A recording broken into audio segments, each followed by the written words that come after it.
O que é uma situação revolucionária? Para analisar uma situação de um ponto de vista revolucionário, é necessário distinguir entre as condições econômicas e sociais de uma situação revolucionária e a situação revolucionária propriamente dita. As condições econômicas e sociais de uma situação revolucionária se dão, em geral, quando as forças produtivas de um país estão em decadência, quando diminui sistematicamente o peso do país capitalista no mercado mundial e os recursos das classes também se reduzem sistematicamente. Quando o desemprego já não é simplesmente a consequência de uma flutuação conjuntural, mas um mal social permanente com tendência a se elevar. Estas são as características da situação da Inglaterra.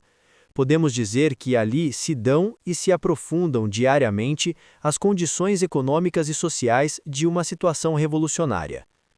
Porém, não podemos esquecer que a situação revolucionária deve ser definida politicamente, não apenas sociologicamente, e aqui entra o fator subjetivo, o qual não consiste somente no problema do Partido do Proletariado, mas que é uma questão de consciência de todas as classes, obviamente, fundamentalmente do proletariado e seu partido. A situação revolucionária somente existe quando as condições econômicas e sociais que permitem a revolução provocam mudanças bruscas na consciência da sociedade e de suas diferentes classes. Quais mudanças? Para nossa análise, devemos considerar as três classes sociais: a capitalista, a classe média e o proletariado. São muito diferentes as mudanças de mentalidade necessárias em cada uma destas. O proletariado britânico sabe muito bem, muito melhor que todos os teóricos, que a situação econômica é muito grave. Porém, a situação revolucionária se desenvolve apenas quando o proletariado começa a buscar uma saída, não sobre os trilhos da velha sociedade, mas pelo caminho da insurreição revolucionária contra a ordem existente. Esta é a condição subjetiva mais importante de uma situação revolucionária. A intensidade dos sentimentos revolucionários das massas é um dos índices mais importantes da maturidade da situação revolucionária. Contudo, a etapa seguinte à situação revolucionária é a que permite ao proletariado converter-se na força dominante da sociedade. E isto depende até certo ponto, ainda que menos na Inglaterra que em outros países, das ideias e sentimentos políticos da classe média, de sua desconfiança em todos os partidos tradicionais, ou seja, o Partido Trabalhista, que é reformista, ou seja, conservador, e de que deposite suas esperanças em uma mudança radical, revolucionária da sociedade, e não em uma mudança contra-revolucionária, isto é, fascista. As mudanças no estado de ânimo da classe média e do proletariado correspondem e são paralelas às alterações no estado de ânimo da classe dominante. Quando esta enxerga que é incapaz de salvar seu sistema, perde confiança em si mesma, começa a se desintegrar, divide-se em frações e camarilhas. Não se pode saber de antemão, nem indicar com exatidão matemática em que momento desses processos a situação revolucionária está madura. O Partido Revolucionário apenas pode descobri-lo através da luta pelo crescimento de suas forças e influência sobre as massas, sobre os camponeses e a pequena burguesia das cidades, etc., e pelo debilitamento da resistência das classes dominantes. Aplicando estes critérios à situação da Grã-Bretanha, vimos que as condições econômicas e sociais existem e se tornam mais prementes e agudas. Todavia, estas condições econômicas não provocarão uma resposta psicológica. Não faz falta uma mudança nas condições econômicas já intoleráveis, mas uma mudança na atitude das distintas classes diante dessa intolerável e catastrófica situação que vive a Inglaterra. O desenvolvimento econômico da sociedade é um processo muito gradual, que se mede em séculos e décadas. Porém, quando se alteram radicalmente as condições econômicas, a resposta psicológica já demorada pode aparecer muito rápido.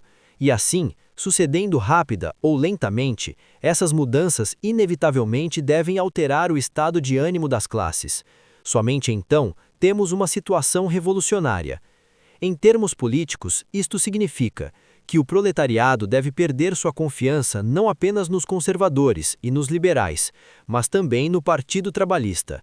Deve concentrar sua vontade e sua coragem nos objetivos e métodos revolucionários. Que a classe média deve perder sua confiança nos grandes burgueses, nos senhores, e voltar seus olhos para o proletariado revolucionário. Que as classes possuidoras, as camarilhas governantes, rechaçadas pelas massas, perdem confiança em si mesmas. Estas atitudes se desenvolverão inevitavelmente, mas ainda não existem. Podem desenvolver-se em um breve lapso devido à gravidade da crise. Este processo pode durar 2 ou 3 anos, inclusive 1 ano. Porém, hoje é uma perspectiva, não um fato. Temos que assentar nossa política nos fatos de hoje, não nos de amanhã. As condições políticas de uma situação revolucionária se desenvolvem simultânea e mais ou menos paralelamente. Todavia, isto não significa que amadureçam todas ao mesmo tempo. Este é o perigo que nos ameaça. Das condições políticas atuais, a mais imatura é o Partido Revolucionário do Proletariado. Não está excluída a possibilidade de que o partido esteja em descompasso com os demais elementos da situação revolucionária. Não é inevitável.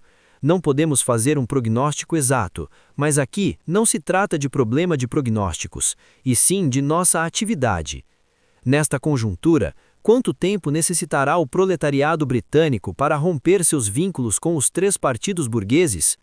É muito possível que, com uma política correta, o Partido Comunista cresça proporcionalmente à bancarrota e desintegração dos demais partidos. Nosso objetivo e nosso dever é concretizar essa possibilidade. Conclusões. Isso é suficiente para explicar por que é totalmente errado colocar que na Inglaterra o conflito político se dá entre a democracia e o fascismo. A era fascista começa seriamente depois de uma vitória importante e temporalmente decisiva da burguesia sobre o proletariado. Contudo, na Inglaterra, as grandes lutas ainda não ocorreram. Como já assinalamos, referindo-nos a outro tema, o próximo capítulo político da Inglaterra, depois da queda do governo nacional e do conservador que provavelmente o suceda, será possivelmente liberal-trabalhista, que condicionalmente denominamos esta etapa de kerenskismo britânico. Porém, há que acrescentar que não necessariamente em toda a etapa e em todos os países, o kerenskismo será tão fraco como foi o russo, que o era porque o partido bolchevique era forte. Por exemplo, na Espanha, o kerenskismo, a coalizão de liberais e socialistas, não é de maneira alguma tão fraco como foi na Rússia, e isso se deve à debilidade do Partido Comunista. O kerenskismo combina a fraseologia reformista, revolucionária, democrática, socialista e reformas sociais democráticas de importância secundária, com a repressão à ala esquerda da classe operária. É um método oposto ao do fascismo, mas serve aos mesmos fins. A derrota do futuro Lloyd Georgeism somente será possível se soubermos prever sua chegada, se não nos deixarmos hipnotizar pelo espectro do fascismo, que hoje é um perigo muito mais distante que Lloyd George, e sua ferramenta do futuro, o Partido Trabalhista. Amanhã, o perigo pode ser o Partido Reformista, o bloco de liberais e socialistas. O fascismo, porém, está muito distante. Nossa luta para eliminar a etapa fascista e eliminar ou reduzir a etapa reformista é a luta por ganhar a classe operária para o Partido Comunista.